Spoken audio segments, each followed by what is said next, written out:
Imagine reaching financial freedom, but realizing you sacrificed your health and the people you love to get there. That's not freedom, that's just a better paid prison. Today I want to share the simple framework I use to avoid that mistake. It's very simple. Relationships first, appreciating assets second, everything else after that. Financial freedom isn't about being rich. It's about having options. It's waking up in the morning knowing you can say no to toxic work. You can take a month off without having a mini heart attack every time you open your banking app.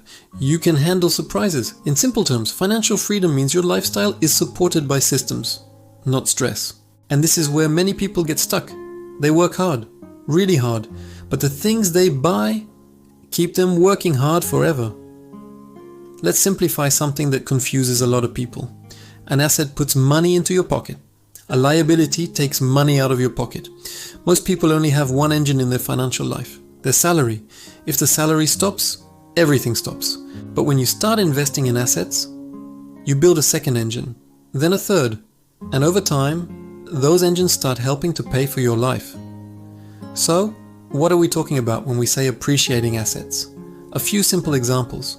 Broad stock market index funds, a business that makes money even when you're not actively working. Real estate, if the numbers actually make sense. And even skills or credentials that increase your earning power.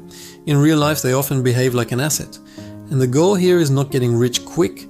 The goal is something much more powerful. Compounding. Because compounding does something your motivation can't. It keeps working, even when you're tired. But here's the part most people completely skip. If you build wealth, but lose your relationships along the way, what exactly did you buy? Relationships are not the side quest of life. They're the main story.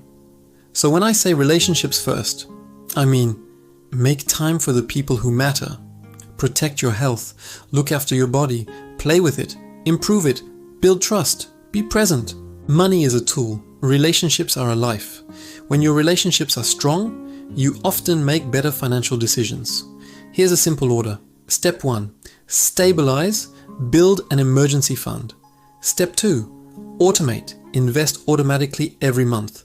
Step 3. Increase the gap. Earn more, spend smarter. And Step 4. Stay consistent. Step 5.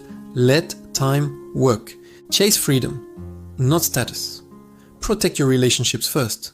Build appreciating assets second. The real win is living well on the way there. Build the money, build the body, see the world.